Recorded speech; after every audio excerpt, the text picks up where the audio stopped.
everyone, it's Alexis here and welcome back to my channel. In today's video, I'm going to be doing a Q&A.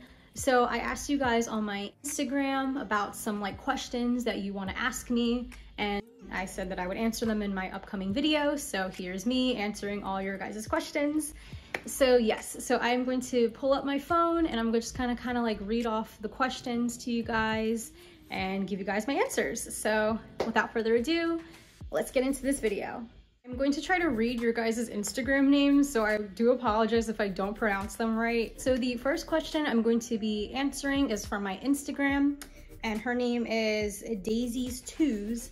So she asked, how long have you been a florist? So I have been a florist since 2014. I got my florist job when I was 15 years old. I explained that whole process in my very first YouTube video. I will link that right here. But yeah, so I got my florist job in 2014. And I would say that I didn't really start becoming a real florist till maybe 2016, 17. That's when I really started doing real floral design, kind of being dependent on as a florist at the flower shop that I work at. Sophia the First said, are you hiring? No. So I don't have my own flower shop. I kind of just do everything out of my house right now, and when I do need help, I just ask my sister or my boyfriend to help me out. But I hope one day that I'll have a really big studio to which I can then hire employees, but I'll let you know, Sophia. The Velvet Petals on Instagram, she or he asked, how do you find business to book your clients? Do they come to you? I would say the #1 place that people find me on is Instagram. I honestly don't do any advertising. I don't pay Google to push my ads. I don't pay anyone to do anything. Everyone who finds me is typically through Instagram and or word of mouth. And then to kind of add to that question, MMM Cantos, she asked, any tips on landing your first few clients as a new florist? #1 tip is to definitely change your name on Instagram to your city and then florist and then your name. So for me, I have Philly Florist Alexis, and that has very much helped me find people that way. So just make sure your name is optimized and searchable for platforms. But if you don't have an Instagram and you're not using social media, definitely create an Instagram so that way you can post your work and kind of use it like a virtual portfolio, so that way people can look at your work, see what you've done. C13 Trevino, how did you step out of your comfort zone and move on to more creative designs? Biggest thing for me was just trying to be different than everyone else. So I noticed that all the flower shops in my area, they all kind of do a similar design. It's all kind of the tight round bouquet look still. They haven't really transitioned into that garden-y style design. So for me, when I would go on Pinterest and Instagram just trying to get inspiration, that's all I see nowadays is these very whimsical, loose, free-flowing garden style arrangements. So for me, I was just I want to be big and amazing like these guys. So it kind of forced me to transition and change the way I did things. I started following designers who specialized in the garden style design.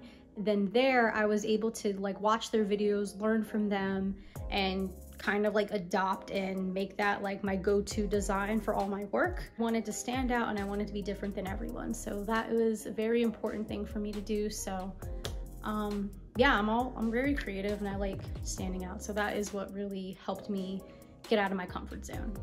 Kate Taver said, what is the best place to buy flowers? A supermarket, a garden center, a flower market? What is your idea? The best place to buy flowers, in my opinion, are the flower markets. I feel you can get the best quality of flowers.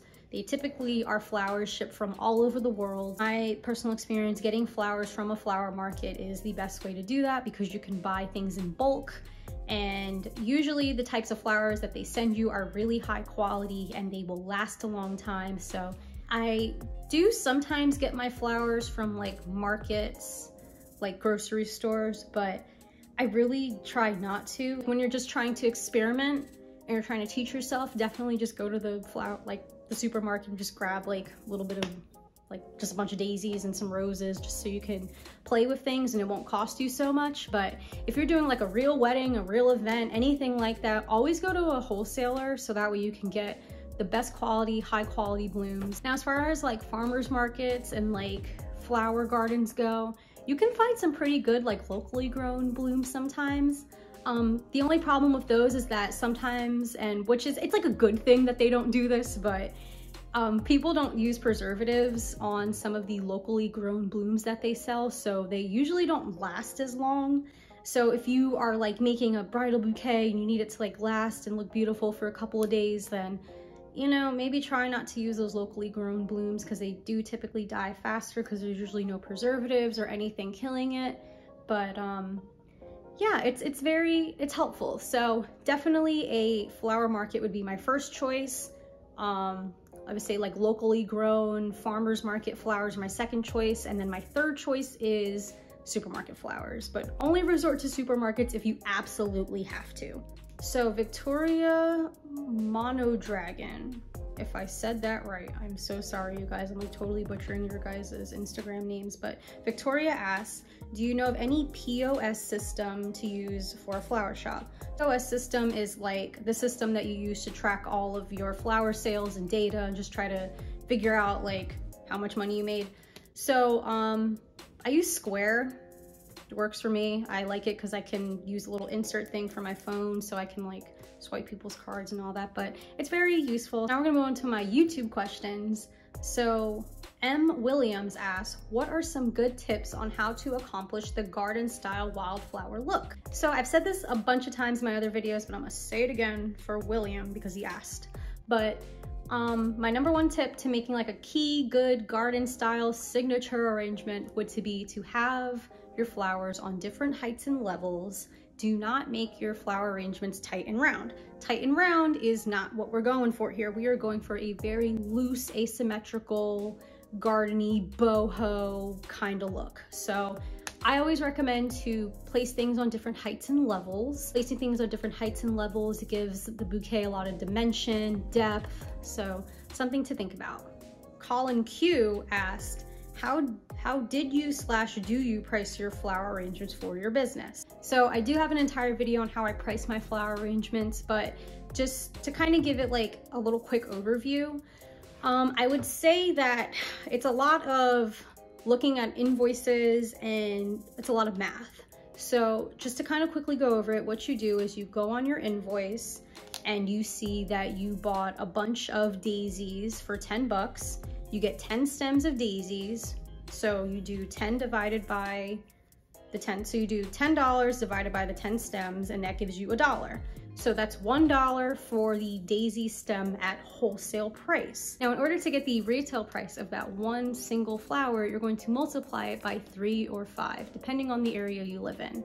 But I multiply everything by 3, so that one stem at $1 now turns into $3 at retail price. When I am pricing my flower arrangements, I always like to have at least 30% of the overall cost go towards the flowers and just like the design and the vase and all that. So if I have a $100 arrangement, give me a second because I'm like terrible at math, but if I have a $100 arrangement, so we do 100 times 0.30. So that means I have $30 to spend on the flowers for this arrangement. So what I would do is I would like just pick out flowers until they get up to 30 bucks.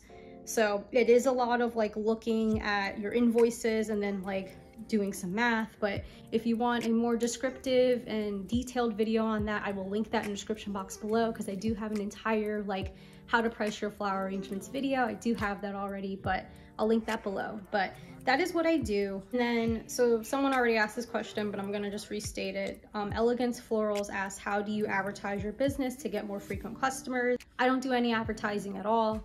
I would say the really big thing I do would just be posting on Instagram regularly and just keeping my Instagram updated. So I'm always posting like my new flower pictures, the things that I've done, just engaging you guys. That alone has really helped my flower business, but definitely recommend to create a social media where you can post all of your flower pictures and kind of create like a digital portfolio for any clients or people you want to see your flower work. It'll really help get your name out there and just get like the fact that you do flowers out there. Because once people figure out you can do flowers, they're like, oh my gosh, bet. Like I have a ton of people who are getting married. I know people who have events. I got church people who need flowers for XYZ. Like definitely always make sure you're advertising yourself. But yes, create a social media, post all your flower work, any art that you have at all, and that should really help you. Thank you so much for watching today's video, guys. Don't forget to like, comment, and subscribe to my channel. Follow me on Instagram at Flowers by Alexis, and I will see you all soon with another video. Bye!